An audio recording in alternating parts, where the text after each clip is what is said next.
l'histoire d'un homme qui va vivre une expérience que personnellement je n'aurais pas aimé vivre. C'est le roi Belshazzar. Il nous est dit, le roi Belshazzar donna un grand festin à ses grands au nombre de 1000, et il but du vin en leur présence. Belshazzar, quand il eut goûté au vin, fit apporter les vases d'or et d'argent que son père Nebuchadnezzar avait enlevés du temple de Jérusalem, afin que le roi et ses grands, ses femmes, ses concubines, s'en servirent pour boire. Alors on apporta les vases d'or qui avaient été enlevés du temple de la maison de Dieu à Jérusalem, et le roi et ses grands, ses femmes et ses concubines s'en servirent pour boire. Ils burent du vin et ils louèrent les dieux d'or, d'argent, d'airain et de fer, de bois et de pierre. En ce moment apparurent les doigts d'une main d'homme, et il écrivit en face du chandelier sur la chaux de la muraille du palais royal.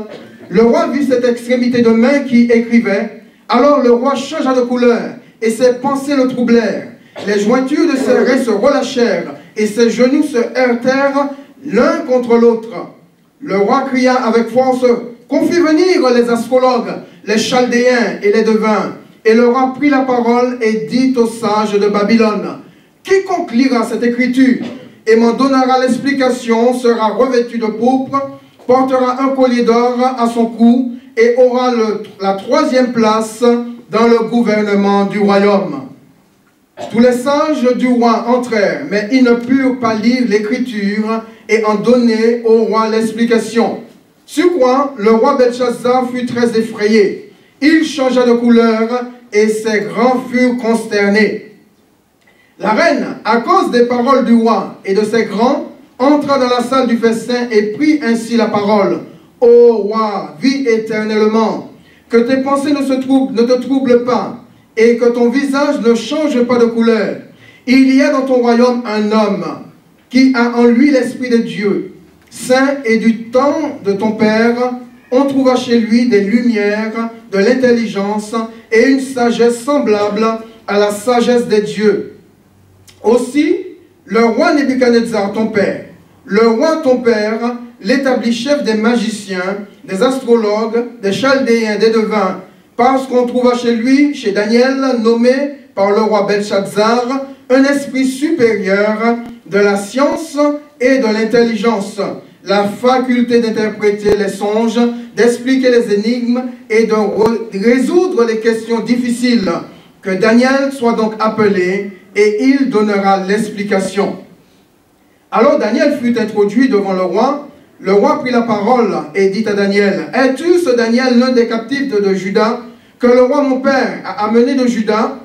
J'ai appris sur ton compte que tu as en toi l'Esprit de Dieu, et qu'on trouve chez toi des lumières de l'intelligence et une sagesse extraordinaire. On vient d'amener devant moi les sages et les astrologues, afin qu'ils lussent cette écriture et m'en donnent l'explication, mais ils n'ont pas pu donner l'explication des mots. J'ai appris que tu peux donner des explications et résoudre des questions difficiles. Maintenant, si tu peux lire cette écriture et m'en donner l'explication, tu seras revêtu de pourpre, tu porteras un collier d'or à ton cou et tu auras la 3e place dans le gouvernement du royaume. » Daniel répondit en présence du roi, « Garde tes dons et accorde à un autre tes présents. Je lirai néanmoins l'écriture au roi et je lui en donnerai l'explication. » Ô roi, le Dieu suprême avait donné à Nebuchadnezzar ton père l'empire, la grandeur, la gloire et la magnificence. Et à cause de la grandeur qu'il lui avait donnée, tous les peuples, les nations, les hommes de toute langue étaient dans la crainte et tremblaient devant lui. Le roi faisait mourir ceux qu'il voulait, et il laissait la vie à ceux qu'il voulait. Il élevait ceux qu'il voulait, et il abaissait ceux qu'il voulait. Mais lorsque son cœur s'éleva, et que son esprit s'endurcit jusqu'à l'arrogance, il fut précipité de son trône royal et dépouillé de sa gloire. Il fut chassé du milieu des enfants des hommes, son cœur devint semblable à celui des bêtes, et sa demeure fut avec les ânes sauvages. On lui donna comme au bœuf de l'herbe à manger, et son corps fut trempé de la rosée du ciel, jusqu'à ce qu'il reconnût que le Dieu suprême domine sur les règnes des hommes et qu'il le donne à qui il lui plaît. Et toi, Belshazzar, son fils, tu n'as pas humilié ton cœur, quoique tu susses toutes ces choses. Tu t'es élevé contre le Seigneur des cieux. Les vases de sa maison ont été apportés devant toi. Et vous en êtes servis pour boire du vin. Toi étais grand, tes femmes étaient concubines. Tu as loué les dieux d'argent, d'or, d'airain, de fer et de bois et de pierre, qui ne voient point, qui n'entendent point et qui ne savent rien. Et tu n'as pas glorifié le Dieu qui dans sa main, le Dieu qui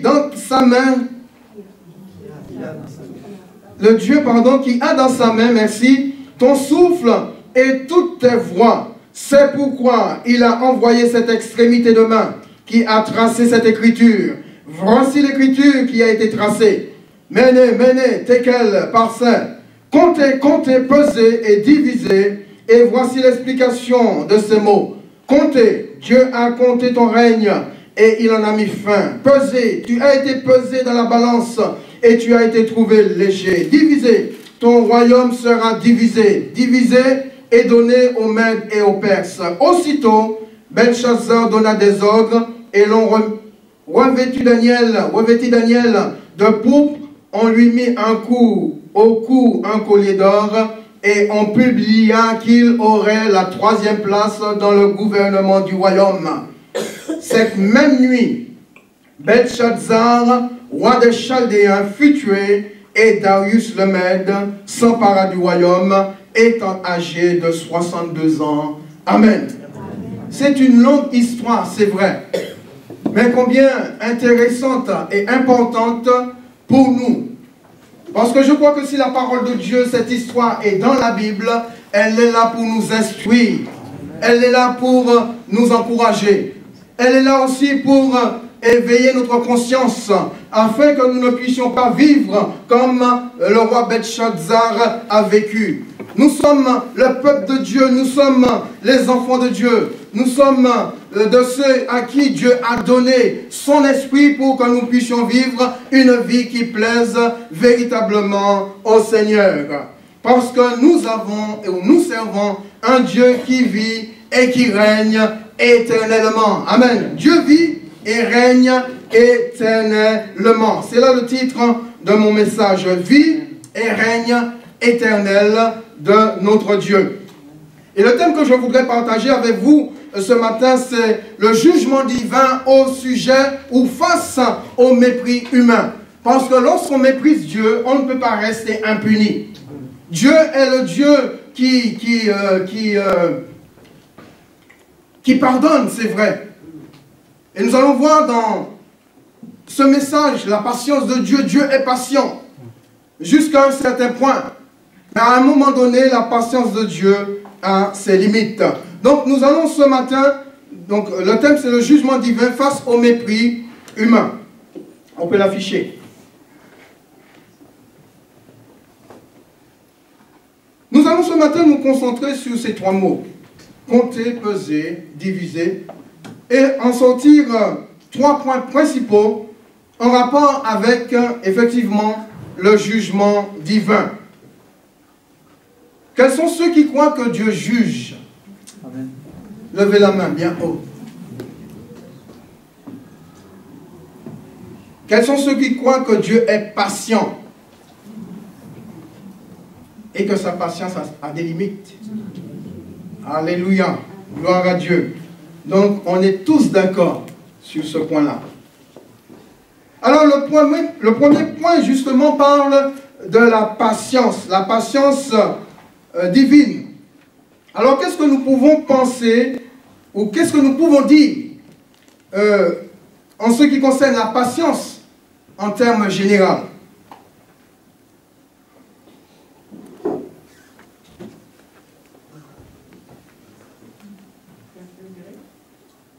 C'est un moment pendant lequel une personne attend.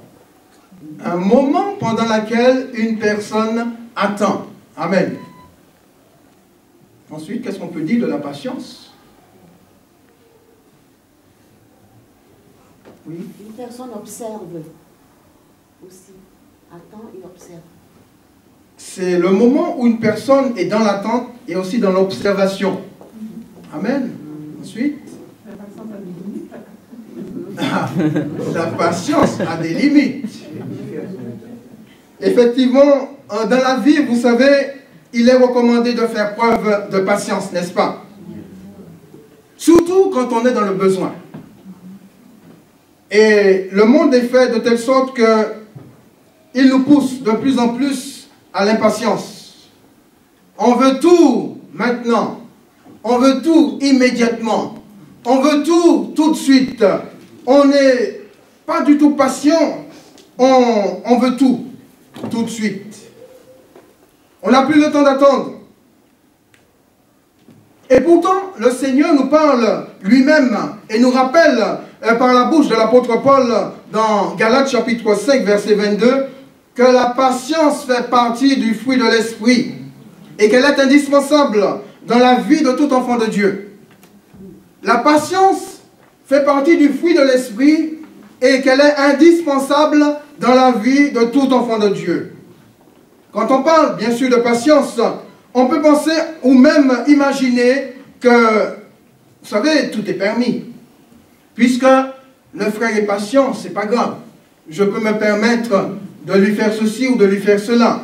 Puisque la sœur est patiente, tout m'est permis. Mais la Bible me dit, tout est permis, mais tout n'est pas utile. Et que, même comme il a été dit, la patience a ses propres limites. On peut être l'homme ou la femme, l'homme le plus patient ou la femme la plus patiente dans le monde, mais à un moment donné, la patience, votre patience, trouvera ses limites. Qui peut me dire dans la Bible l'homme qui a été nommé comme étant le plus patient?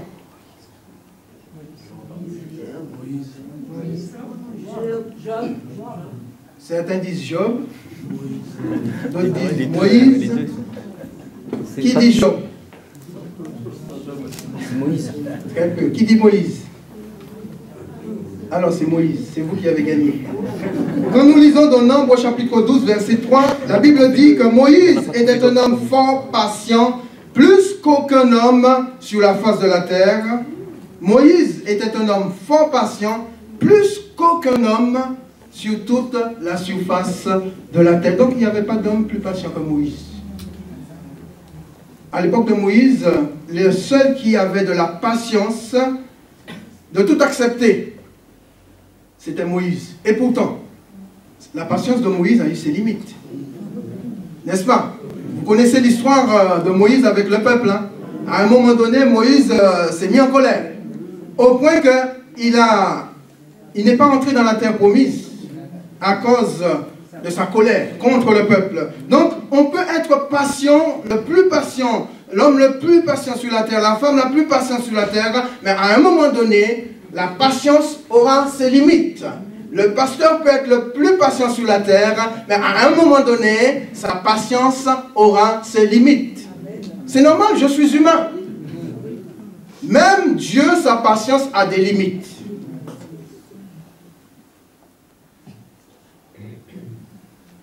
La patience, qu'elle provienne de l'homme ou de Dieu, a ses limites. Donc la patience divine a ses limites. Bien sûr, ce matin, je ne voudrais pas vous décevoir.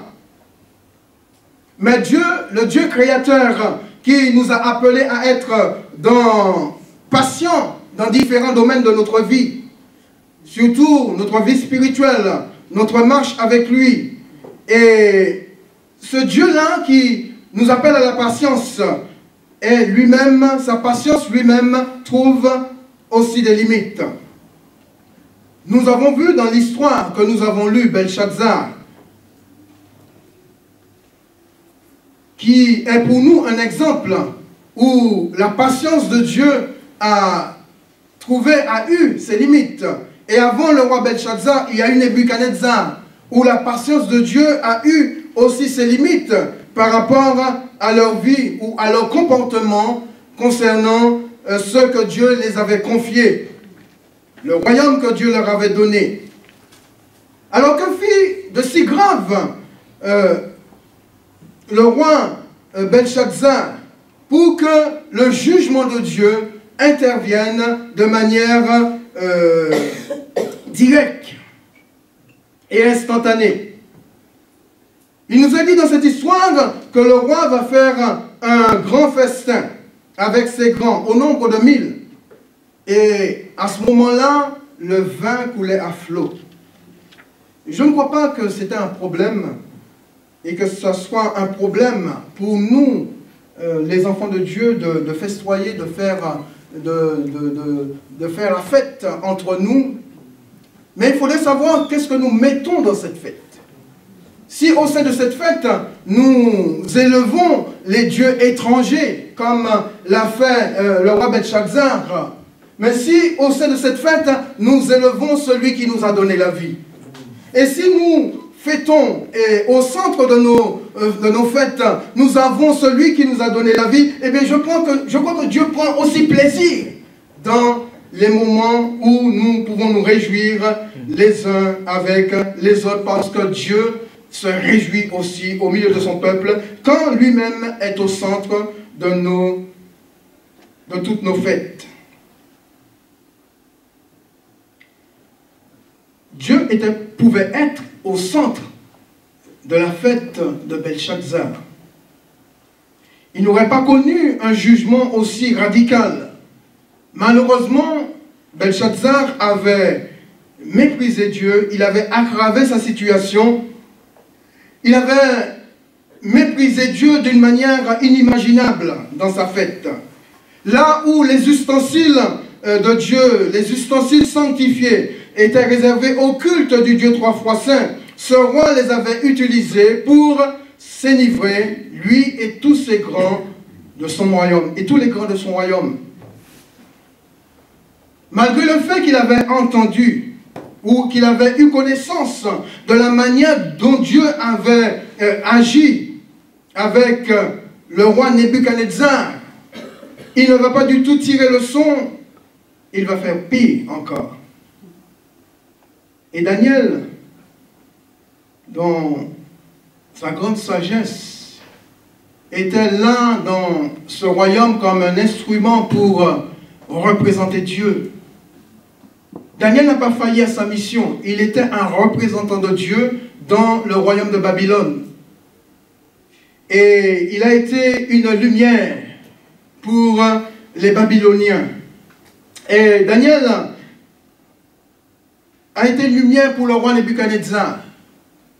À tel point que Nebuchadnezzar a reconnu le Dieu de Daniel, parce que Dieu, à un moment donné, va l'humilier, de telle sorte qu'il donne sa vie, qu'il reconnaisse que le Dieu suprême est celui qui vit, qui règne et qui donne à qui il veut, qui élève qui il veut et qu'il abaisse qui il veut. Et si Nebuchadnezzar était arrivé, avait été élevé en tant que monarque, c'est parce que Dieu l'avait voulu.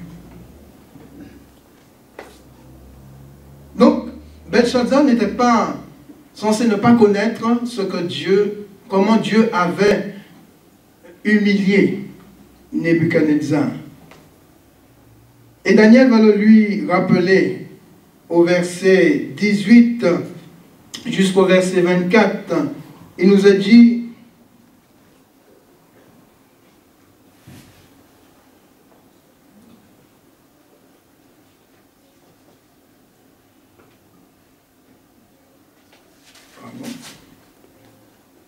verset 18 jusqu'au verset 24. Ô roi, le Dieu suprême avait donné à Nebuchadnezzar ton père l'empire, la grandeur et la gloire et la magnificence, et à cause de la grandeur qu'il lui avait donnée, tous les peuples, les nations, les hommes de toute langue étaient dans la crainte et tremblaient devant lui. Le roi faisait mourir ceux qu'il voulait, et il laissait la vie à ceux qu'il voulait. Il élevait ceux qu'il voulait, et il abaissait ceux qu'il voulait. On a l'impression que Nebuchadnezzar se prenait pour Dieu. Il faisait ce qu'il voulait, parce qu'il était roi. Mais lorsque son cœur s'éleva et que son esprit s'endurcit jusqu'à l'arrogance, il fut précipité de son trône royal et dépouillé de sa gloire. Il fut chassé du milieu des enfants des hommes. Son cœur devint semblable à celui des bêtes et sa demeure fut avec les ânes sauvages. On lui donna comme au bœuf de l'herbe à manger et son corps fut trempé de la rosée du ciel jusqu'à ce qu'il reconnût que le Dieu suprême domine sur le règne des hommes et qu'il le donne à qui il lui plaît. Et ensuite, Daniel va rappeler au roi Belshazzar de la manière dont il a eu connaissance de ces choses, il aurait dû lui-même s'humilier devant Dieu. Et Daniel lui dit, premièrement, tu n'as pas humilié ton cœur. Tu t'es élevé contre le Seigneur des cieux. Tu as préféré donner gloire à des dieux qui ne peuvent rien au lieu de donner la gloire au Dieu qui a dans sa main ton souffle et toutes tes voies. Vous comprenez, mes bien-aimés, quand il a été dit ce matin que Dieu, la patience de Dieu a ses limites. Dieu fait des choses, des fois, qui nous dépassent, et quelquefois que nous ne comprenons pas, mais il a ses raisons. Et il sait pourquoi il les fait.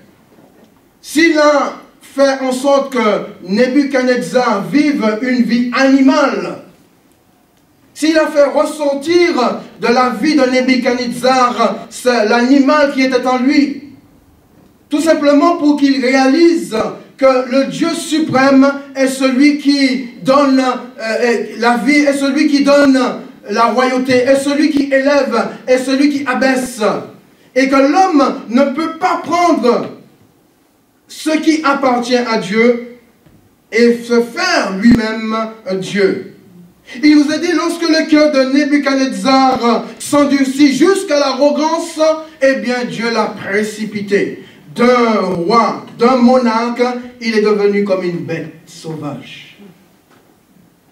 Là où il mangeait des mets succulents, il est en train de manger de l'herbe comme un animal sauvage. Quelle dégradation! Quelle précipitation d'un trône royal à une attitude bestiale.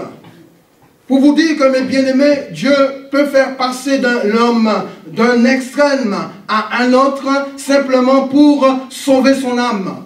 Parce que le but de Dieu était que Nebuchadnezzar le reconnaisse comme étant le véritable Dieu. Et que son cœur se déchire, qu'il s'humilie et qu'il reconnaisse et qu'il donne toute la gloire à Dieu, sachant, reconnaissant, déclarant que Dieu est celui qui règne, qui vit et qui donne le royaume et qu'il élève qui il veut et qu'il abaisse qui il veut. Que Dieu soit béni pour le roi Nebuchadnezzar qui est entré en lui-même et qui a pu reconnaître que Dieu est Dieu et qu'il n'y a pas d'autre Dieu et que le Dieu de Daniel est le véritable Dieu. Et il va se convertir et donner sa vie à ce Dieu-là.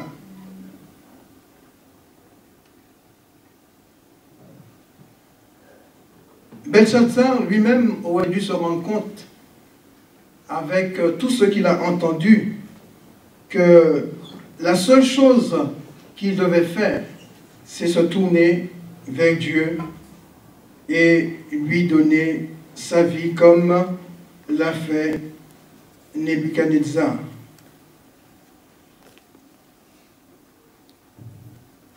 Est-ce que vous vous rendez compte de quelle manière Dieu va agir pour interpeller Nebuchadnezzar? Pas Nebuchadnezzar, Belshazzar. L'intervention divine par rapport à Nebuchadnezzar est différente à cette intervention par rapport à Belshazzar. Une extrémité de main va apparaître et va écrire en face de de Belshazzar, va écrire le jugement de Dieu pour ce roi qui avait méprisé le Seigneur. Imaginez-vous ce matin qu'une extrémité de main apparaît au milieu de nous. Quelle serait votre réaction? Quelle serait votre réaction? Vous voyez simplement une extrémité de main qui apparaît et qui commence à écrire. Quelle serait votre réaction? Et on peut comprendre la réaction du roi Belshazzar. On peut comprendre sa réaction. Il nous a dit qu'il fut tellement effrayé que les jointures de ses reins se relâchèrent, ses genoux s'entrechoquèrent les uns contre les autres. Il va changer de couleur. Je ne sais pas de quelle couleur il est devenu. Il va changer de couleur. Seulement, il était effrayé. Et c'est normal. S'il se produit quelque chose aujourd'hui au milieu de nous, je pense que certains d'entre nous vont changer de couleur. Je ne sais pas quelle couleur que je vais devenir, mais en tout cas, on sera tellement effrayé de voir ce qui se passe qu'on aurait aimé savoir qu'est-ce qui se produit. Qu'est-ce que Dieu est en train de nous dire? Et effectivement, le roi Belshazzar a voulu savoir, mais qu'est-ce qui se passe? Mais qu'est-ce qui se produit? Et donc, il va appeler tous les sages, tous les magiciens, pour qu'on puisse lui lire l'écriture. Dieu n'a pas écrit dans la langue que comprenait Belshazzar.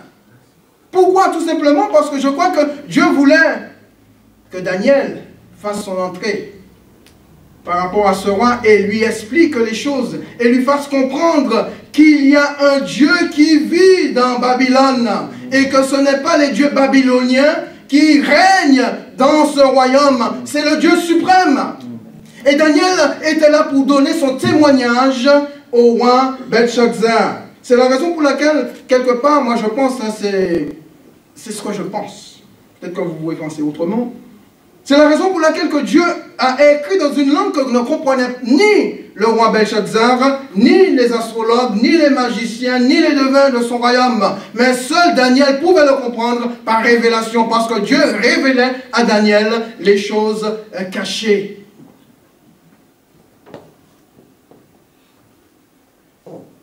Quelle frayeur de voir ce qui se passe. Et on va faire appel à Daniel, et Daniel va lire l'écriture et donner l'explication au roi Belshazzar de ce qui venait de se produire et de ce qui était écrit sur son mur.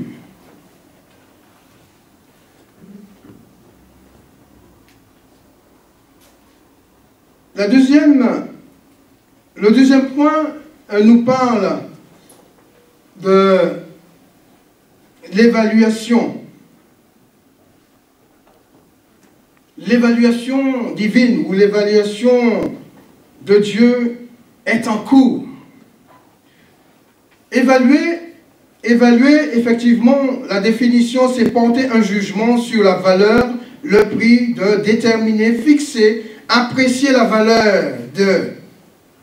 On voit que dans ce qui se produit dans la vie du roi Belshazzar, que Dieu, là-haut dans le ciel, évalue la vie spirituelle, évalue la vie de tout homme. Dieu le Père évalue la vie de tout homme. Ma vie spirituelle est évaluée par Dieu le Père. Et c'est important, mes bien-aimés, de comprendre que le fait d'avoir donné notre vie au Seigneur Jésus-Christ pour marcher avec Dieu, le Père, que celui-ci se donne le droit de nous évaluer. Est-ce que vous savez que nous sommes évalués par Dieu? Quelquefois, on vit sur la terre comme si on ne sera pas, ou on n'est pas évalué, ou on n'est pas scruté, ou on n'est pas regardé, ou on n'est pas vu du Dieu créateur de ce que nous faisons, ou même de ce que nous disons. La vie spirituelle, mes bien-aimés, écoutez-moi bien, de chacun d'entre nous est évaluée par le Père. Et comment Dieu le fait? Il se sert du même instrument avec lequel il a évalué la vie du roi Belshazzar, la balance. La balance. Dieu a sa propre balance dans laquelle il pèse chaque homme pour évaluer sa vie terrestre. Si Dieu pèse chaque homme pour évaluer sa vie sur la terre, à plus forte raison, nous qui sommes ses enfants, qui sommes appelés à mener une vie qui lui plaise, à mener une vie de témoignage sur la terre, à plus forte raison, nous aussi seront évalués, pesés ou posés sur la balance de Dieu pour que notre propre vie soit évaluée par notre Père.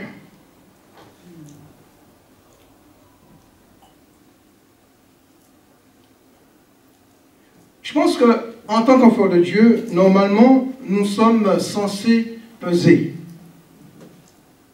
Nous sommes censés avoir du poids dans ce monde. Pourquoi? Parce que tout simplement, Dieu nous a donné ce qui est indispensable pour peser dans ce monde. Nous avons l'Esprit de Dieu. Nous avons le Dieu, la troisième personne de la Trinité qui vit en nous, le Saint-Esprit qui vit en nous, pour que nous puissions peser dans ce monde. Et malheureusement, on n'arrive pas à peser comme Dieu le voudrait.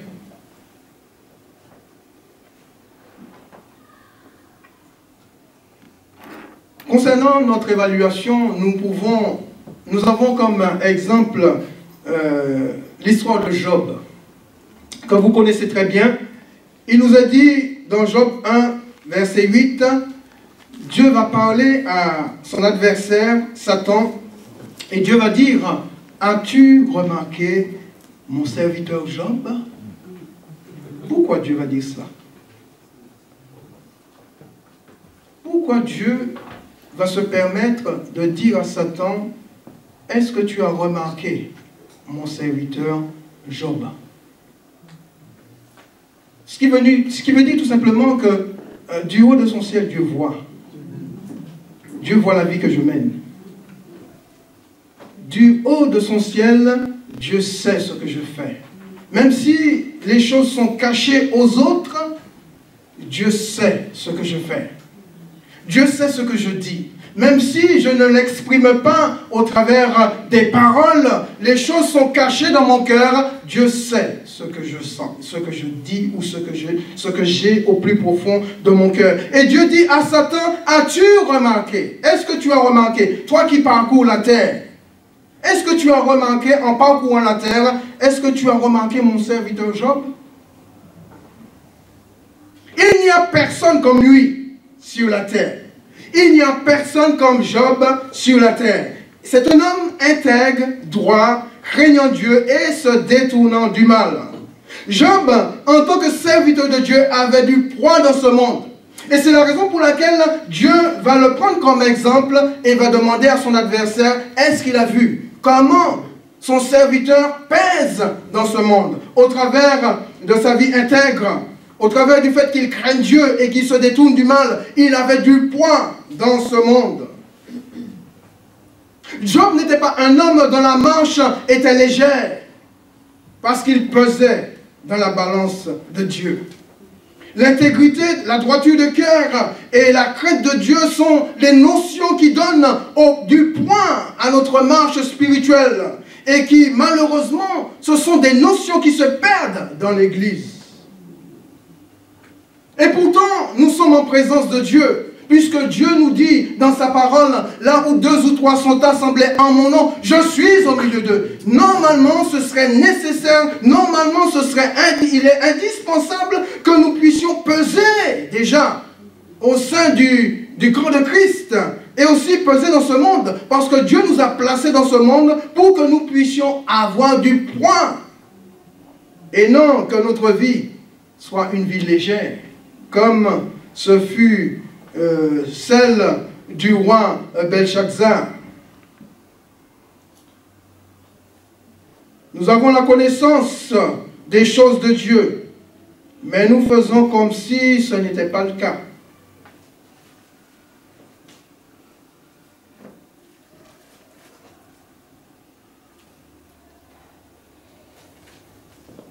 Au travers de l'histoire du roi Belshazzar, Dieu nous rappelle cette précieuse réalité. Je te vois vivre comme je voyais vivre le roi Belshazzar.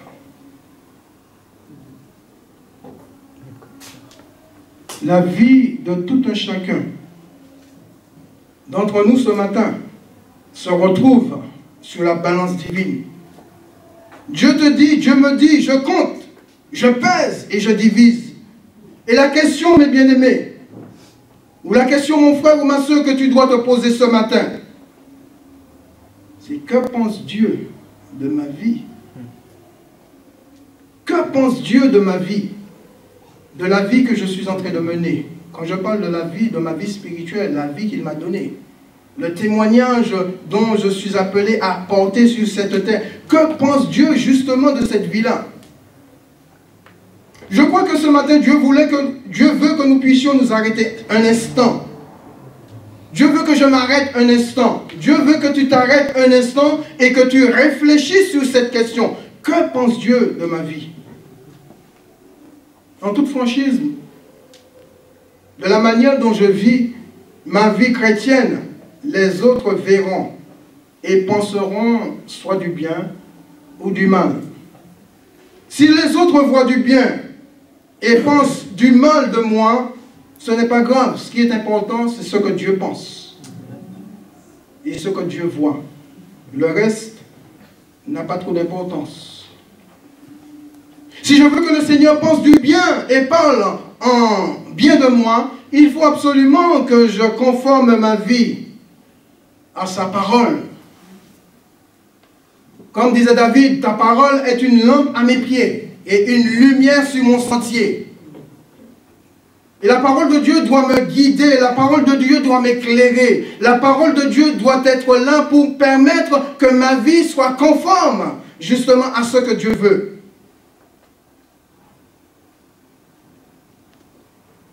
Dieu nous a donné le Saint-Esprit pour que notre vie lui plaise.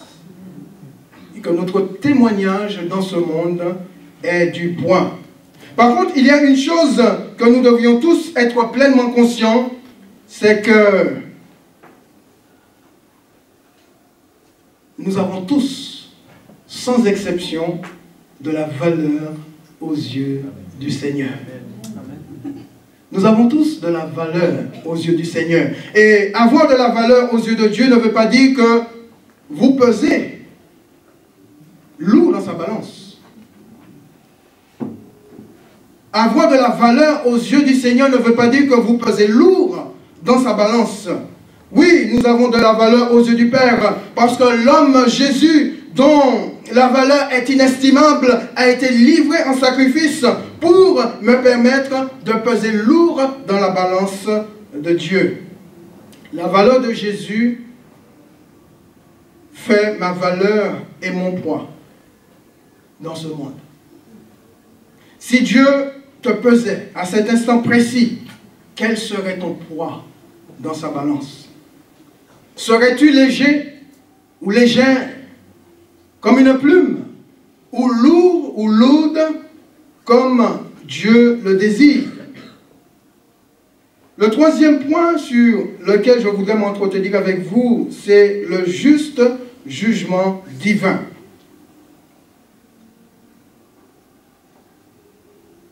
Dans Daniel chapitre 5, au verset 30, il nous est dit cette même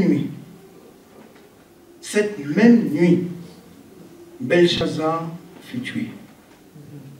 Le jugement final a été donné. Et ce jugement final, c'était la mort. Non seulement la mort physique, mais aussi la mort spirituelle. Dans le livre de l'Apocalypse, au chapitre 2, verset 11, la Bible nous dit « Celui qui a des oreilles entende ce que l'Esprit dit aux églises. Celui qui vaincra n'aura pas à souffrir la seconde mort. C'est terrible et affreux de devoir souffrir la seconde mort, alors que Dieu a tout fait pour que nous puissions éviter de nous retrouver dans un tel lieu. Dieu a tout fait pour que je ne finisse pas dans un tel lieu. Malheureusement, certains dans ce monde ne prennent pas au sérieux ou ne prennent pas garde aux avertissements que Dieu leur a donnés, que ce soit au moyen de sa parole, que ce soit au moyen de son esprit, que ce soit au moyen de notre témoignage. Ils ne prennent pas garde aux avertissements que Dieu donne. Belshazzar n'a pas pris garde aux avertissements que Dieu lui avait donnés concernant le roi Nebuchadnezzar. Et en termes de jugement, comme nous avons dit que la patience de Dieu a des limites, ce qui est arrêté de la part de Dieu dans le ciel arrivera forcément, tôt ou tard, dans la vie de ceux et de celles qui ne tiennent pas compte des avertissements divins. Alors j'espère que ce matin, chacun d'entre nous, nous prenons en considération les avertissements de Dieu à notre égard. Parce que la Bible nous dit que Dieu ne veut pas que le méchant périsse. Dans Ézéchiel 18, verset 23, il nous a dit ce que Dieu désire. Est-ce que le méchant meurt? Il pose la question. Est-ce que moi je veux que le méchant meure? Dit le Seigneur l'Éternel. N'est-ce pas qu'il change de conduite et qu'il vive? Voilà le désir de Dieu. Dieu aime le méchant. Dieu hait sa méchanceté, mais Dieu aime le méchant. Et le désir de Dieu, ce n'est pas que le méchant meure. Et là, quand on parle de mort, ce n'est pas de mort physique, mais de mort spirituelle. Dieu dit que, moi tout simplement, mon désir, c'est que le méchant change de vie, change de conduite et qu'il vive.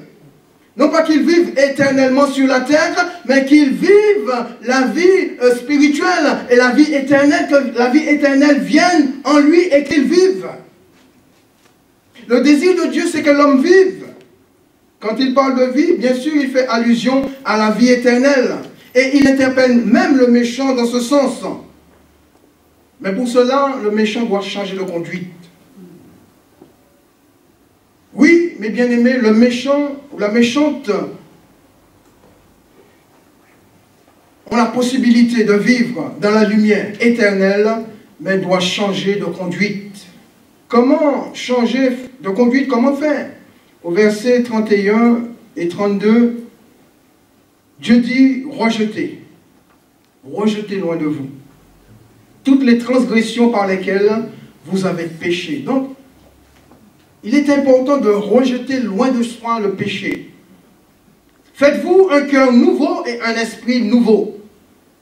Pourquoi mourrez-vous, maison d'Israël? Faites-vous un cœur nouveau et un esprit nouveau. Car je ne désire pas la mort de celui qui meurt, dit le Seigneur l'Éternel.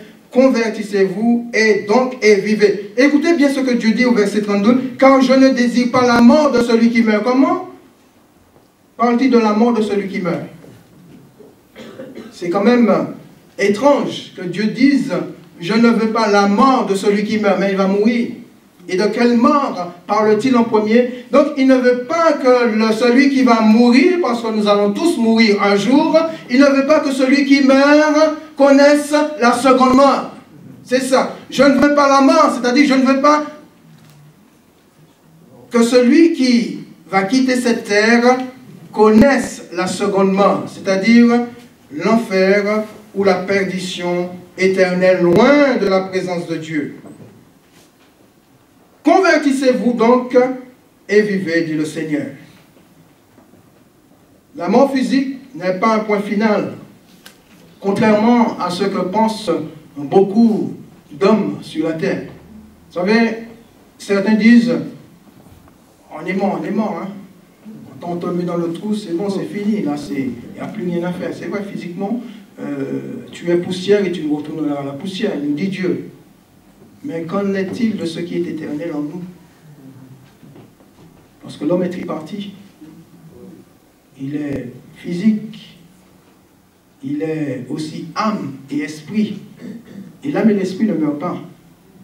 Et c'est ça que Dieu veut sauver dans l'homme, c'est son âme et son esprit. Pour que ces deux-là ne puissent pas connaître le châtiment éternel qui est la seconde mort.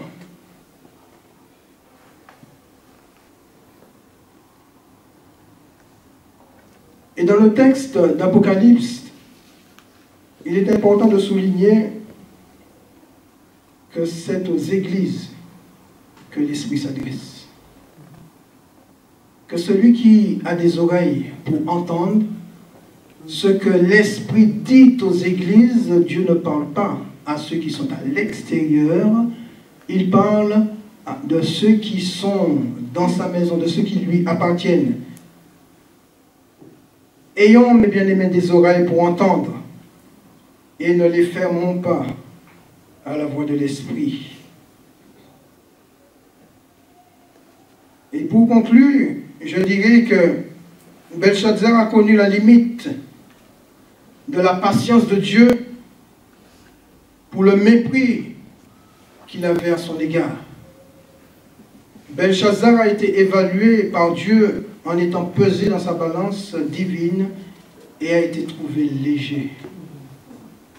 Belshazzar a connu le juste jugement de Dieu de manière instantanée parce qu'il nous a dit cette nuit même, Belshazzar fut tué.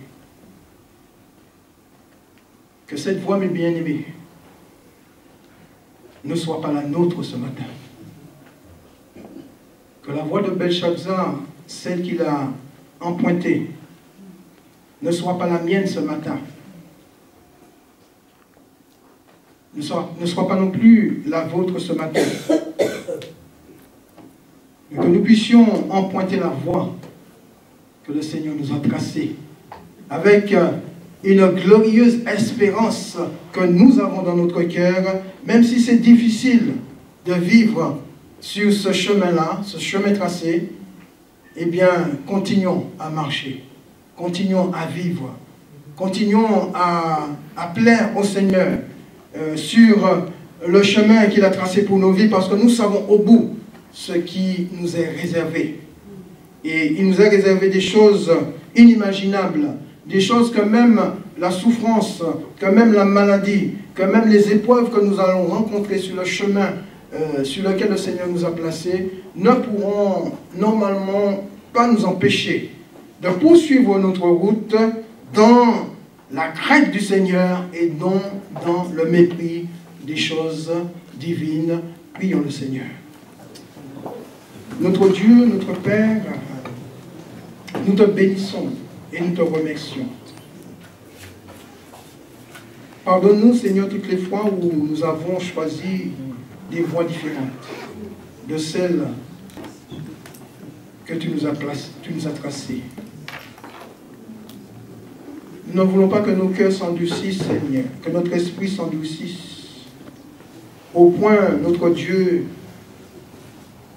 du non-retour.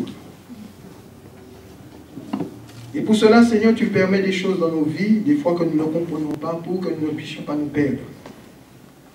Comme Jésus l'avait dit, Père, tu me les as donnés. Et j'en ai perdu aucun de ceux que tu m'as donnés. Le Seigneur fait tout pour qu'aucun d'entre nous ne puisse se perdre. C'est à nous de suivre cette voie-là.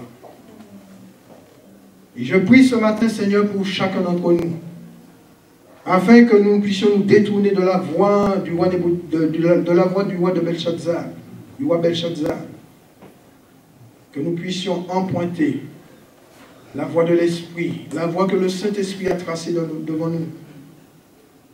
Car c'est sous cette voie-là que nous allons trouver, Seigneur, le salut de notre âme. Et que nous pourrons entrer en possession de notre héritage éternel. Alors, Père, que ce matin tu puisses nous aider chacun d'entre nous afin que, Seigneur, nous soyons toujours sur la voie du salut. Cette voie qui nous conduit directement dans ta présence. Que nous puissions nous éloigner, Seigneur, de la voie de la perdition. Merci pour mes frères, merci pour mes sœurs. Que ceux qui passent des épreuves, Seigneur, et qui ne comprennent pas, que tu parles à leur cœur, que tu te révèles, Seigneur, à leur cœur, que tu leur montres, que tu les enseignes au travers des épreuves qu'ils vivent. Parce que rien de toi ne se fait par hasard dans nos vies. Alors nous voulons être ouverts, Seigneur, à ce que toi, tu veux nous dire. Que toute la gloire, notre Dieu, te revienne à toi et à toi seul. Dans le nom de ton Fils Jésus-Christ. Amen. Amen. Amen.